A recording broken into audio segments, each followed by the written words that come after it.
అసలు అరుణాచలం అనేటటువంటి క్షేత్రం ఒకటి ఉంది. పరమశివుని యొక్క పరిపూర్ణమైన అనుగ్రహం ఉన్నది. అక్కడికి వెళ్ళాలనేటటువంటి కోరిక పుట్టడం జరగదు. ఎందుకని? అసలు కొన్ని కోట్ల జన్మలెత్తితే తప్ప అరుణాచల పర్వతం గురించి తెలుసుకోడు. అరుణాచల ప్రవేశమునకు ముందు, అరుణాచల ప్రవేశము తరువాత అని జీవుడికి విభాగం చేస్తారు. అసలు వీడు ఎప్పుడైనా అరుణాచలం వెళ్ళాడా చూస్తారు. అరుణాచలం వెళ్ళాడు, ఆ జీవుడి స్థాయి వేరు. అరుణాచలం వెళ్ళలేదు, ఆ జీవుడి స్థాయి. శాశ్వత సభ్యత్వం అమ్మాయిది. అక్కడ ఇంటి పేరు ఎడుతుంది, అక్కడ గోత్రం పెడుతుంది తప్ప ఇక్కడ ఇంటి పేరు తాత్కాలికం, కొన్నాళ్ళు ఉంటుంది. ఇక్కడి గోత్రం కొన్నాళ్ళు ఉంటుంది. తర్వాత అక్కడిది మాత్రం శాశ్వతం. ఆమె కడుపున పుట్టిన పిల్లలు ఆ వంశానికి చెందిన వారు అవుతారు, ఆ గోత్రానికి చెందిన వారు అవుతారు, ఆ ఇంటి పేరుకి చెందిన వారు అవుతారు. అందుకని ఆ పిల్ల ఇక్కడ పుట్టింది, కానీ అక్కడికి వెళ్ళిపోతుంది. అందుకే ఆడపిల్ల, ఈడ పిల్ల కాదు ఆ పిల్ల. మరి ఈడ పుట్టి ప్రయోజనం? ఆ పిల్ల నడవడి చేత ఇద్దరినీ ఉద్ధరిస్తుంది, పుట్టింటి వారిని మెట్టినింటి వారిని. ఇందులో చిత్రం ఏమిటంటే, పెళ్లి కానంత వరకు తండ్రిది అగ్రస్థానం. తండ్రి పరమ పూజనీయుడు. పెళ్ళైన తరువాత కూడా తండ్రి పూజనీయుడు, అది నిస్సందేహం. కానీ ఒక్కసారి ఆడదానికి పెళ్ళైపోతే కోడలు వచ్చిన తర్వాత పరవశించిపోయేవాడెవరు అంటేట మామగారట. మామగారు అంత ఆనందపడిపోతాట, నా కోడలు అని. ఎక్కడో పుట్టిన పిల్ల, ఎవరింట్లోనో పుట్టింది. ఆ తండ్రి ఎంత ప్రేమతో పెంచుకున్నాడో, ఆ తండ్రికి ఎంత బెంగో ఆ పిల్ల మీద. ఆమె సంతోషంగా ఉండాలి, సంతోషంగా ఉండాలి, సంతోషంగా ఉండాలి, ఎన్ని నమస్కారాలు చేస్తాడో. ఆయన కూతురు ఇంటి పేరు మార్చుకుందా, గోత్రం వదిలిపెట్టేసిందా, తన తల్లిదండ్రులను వదిలేసిందా, తోబుట్టువులను వదిలేసిందా, స్నేహితుల్ని వదిలేసిందా, నా కొడుకుని నమ్ముకుని వాడి చిటికిన వేలు పట్టుకుని నా ఇంటికి వచ్చేసిందా, వాడితోడిదే తన జీవితం అంతా అని నమ్మిందా. నా పెద్దరికం దేనికి? ఆ పిల్ల మనసు బాధపడకుండా చూడవలసిన ప్రధాన కర్తవ్యం ఆ ఇంటి పెద్దగా, మామగారిగా నాది. నా ఇంటి కోడలు వచ్చిందనుకోండి, నా కోడలు యోగక్షేమాలు చూడవలసింది నేను. ఆమెకి భర్తగా దైవం కావచ్చు, కానీ వాడు నా మాట వినవలసిన వాడు. వాడు నా కోడలితో ఏ పింకితనం చేసినా, వాడి వలన నా కోడలు మనసు బాధపడ్డా, వాణ్ణి పిలిచి చూపుడు వేలు చూపించి, కోడల కంట నీటి బిందువు పడ్డానికి వీల్లేదు, ఒళ్ళు దగ్గర పెట్టుకో అని చెప్పవలసింది నేను. ఏమ్మా సంతోషంగా ఉన్నారా, ఇద్దరూ కలిసి సంతోషంగా అలా వెళ్ళిరండి అని వాళ్ళిద్దరూ చక్కగా వెడుతుంటే చిలకా గోరింకల్లా చూసి మామగారు మురిసిపోతాడు. మామగారుట జీవితంలో కోడలి యొక్క సుఖం కోసం అంత పరితపిస్తాట.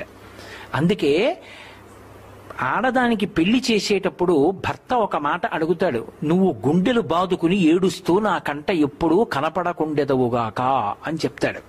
కానీ అటువంటి ఆడదాని జీవితంలో గొప్ప నష్టం అంటూ జరిగితే ఎప్పుడు అని అడిగారు. మామగారు వెళ్ళిపోయిన రోజున. అంటే మామగారు వెళ్ళిపోవడం అంటే మామగారి శరీరం ఏ రోజున పడిపోతుందో, ఆయన ఏ రోజు మరణిస్తాడో ఆ రోజు మాత్రం కోడలు ఏడవలసిన రోజే అన్నారు.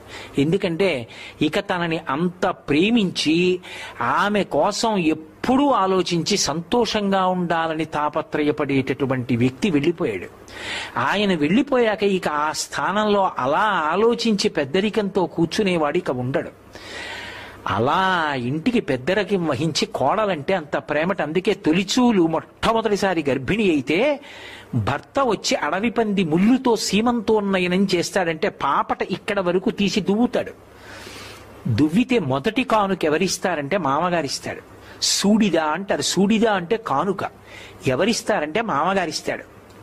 కోడలికి ఓ మంచి నగో, కోడలికి తనకున్నటువంటి శక్తిలో మంచి చీరో పసుపు కుంకాలు ఏవో పట్టుకొచ్చి పరమ సంతోషంతో ఇస్తాట. ఎందుకనంటే, అమ్మా ఏ ఇంట పుట్టిన పిల్లవో, నాకు మనవణ్ణి ఇస్తున్నావు, నాకు మనవరాల్ని ఇస్తున్నావు, అమ్మా తాతనవుతున్నానమ్మా.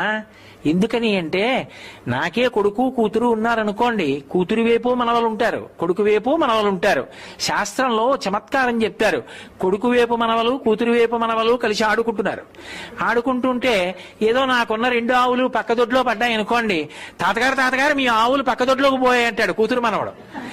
తాతగారు మన ఆవులు పక్కదొడ్లోకి పోయాయి అంటాడు కొడుకు పిల్లలు. నా అన్న వంశోద్ధరణ ఇటువైపు నుంచి అంటే కోడల వైపు నుంచి. ఎక్కడో పిల్ల ఇక్కడ వంశాన్ని పెంచుతోంది. నా మనవడు, అమ్మయ్యా నా మనవణ్ణి చూసుకున్నాను, నా వంశాన్ని చూసుకున్నాను, నా మనవరాల్ని చూసుకున్నాను. ఆ వయసులో నా పిల్లల ముద్దు ముచ్చట్లు ఎప్పుడో బాల్యంలో మరిచిపోయాక మళ్ళీ ఆ మనవడు నడిచొస్తుంటే వాళ్ళు నన్ను చూసుకుని, మనవరాల్లో నా భార్యను చూసుకుని, నా కొడుకుని చూసుకుని, నా కోడల్ని చూసుకుని, మేనత్త పోలికలని మా అమ్మాయిని చూసుకుని, ఇంతమందిని చూసుకుని మామగారు వృద్ధాప్యంలో మురిసిపోయేటటువంటి సజీవమైన బొమ్మనిచ్చి ఆడించగలిగిన, ఓదార్చగలిగిన ఏకైక వ్యక్తి కోడలొక్కతే. అందుకే కోడలకి సూడిదా అంటే మామగారు ఇస్తాడు కానుక అని. ఆ మామగారు కోడళ్ళ యొక్క అనుబంధం అంత గొప్పది. అందుకే పెళ్ళైపోయిన ఆడపిల్ల దగ్గరికి వెళ్ళి అమ్మా మీరెవరు అని అడిగాను అనుకోండి, తన పేరు చెప్పకూడదు, తన భర్త పేరు చెప్పకూడదు. మొదట ఏం చెప్పాలంటే మామగారి పేరు చెప్పాలి.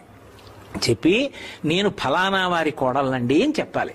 ఎవరైనా నా దగ్గరికి వచ్చి ఏమండి మీ కోడల్ని అమ్మా నువ్వెవరు అని అడిగితే చాగంటి కోటేశ్వరరావు కోడళ్ళని చెప్పిందండి అని అనుకోండి, నేను ఈశ్వరుడికో నమస్కారం చేస్తాను, మంచి కోడల్ని ఇచ్చావు స్వామి అని. ఎందుకని?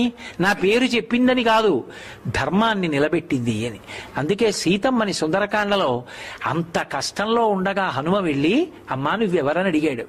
అడిగితే పృథివ్యా రాజసింహానాం ముఖ్యస్య విదితాత్మనః స్నుషా దశరథస్యాహం శత్రు సైన్య ప్రతాపినః అంది.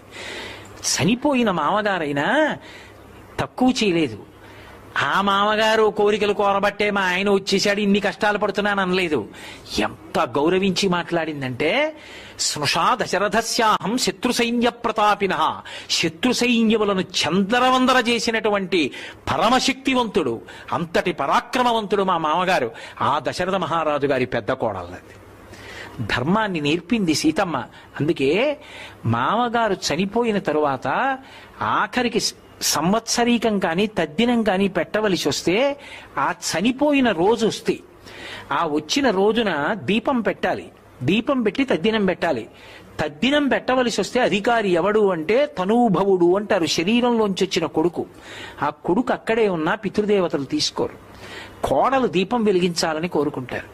ఆ కోడలు దీపం వెలిగించడానికి ప్రతిబంధకం వచ్చిందనుకోండి, ఆమె ఏదో కారణం చేతో 3 రోజులు ఇంట్లోకి రాకూడదనుకోండి, ఆమె మళ్ళీ శౌచమును పొందే వరకు తద్దినం వాయిదా పడిపోతుంది.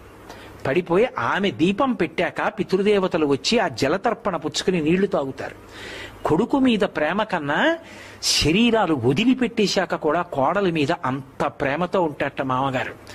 అప్పుడు కూడా తద్దినం పెట్టేటప్పుడు కోడలు దీపం వెలిగించాలని కోరుకుంటాడు. ఆ కోడలంటే అత్తమామలు అలా ఉండాలని, కోడలంటే అత్తమామల్ని సేవించాలని శాస్త్రాలు చెప్తున్నాయి. శ్రావణ మాసం వచ్చింది కదూ, వరలక్ష్మీ వ్రతం చేస్తారు. వరలక్ష్మీ వ్రతంలో లక్ష్మీదేవి చారుమతికి దర్శనమిచ్చేందుకు అనుగ్రహించింది. ఒక్కటే మాట చెప్పారు, శ్వశ్రు శ్వశురయోర్ముదా అని చెప్పింది భవిష్యోత్తర పురాణం. ఆమె అత్తమామల్ని సేవించింది. ఈ సేవించడం అంటే మామయ్య గారండి ఈ పలహారం చేయండి, మీకు పడదు, ఇది తినండి, కన్న కూతురు కన్నా కూడా ధైర్యంగా చెప్పింది. మీకు ఒక పెద్ద రహస్యం చెప్పన అనుష్ఠానంలో. ఒకసారి మామగారు దీక్షలో ఉంటే దీక్షితుడై ఉండగా, అది చాలా పెద్ద పెద్ద దీక్షలయ్యి ఉంటే కడుపున పుట్టిన కూతురు కూడా వండకూడదు, కోడలు వండి పెట్టాలి. కోడలకు అధికారం ఉంటుంది. అంత గొప్పది కోడలంటే.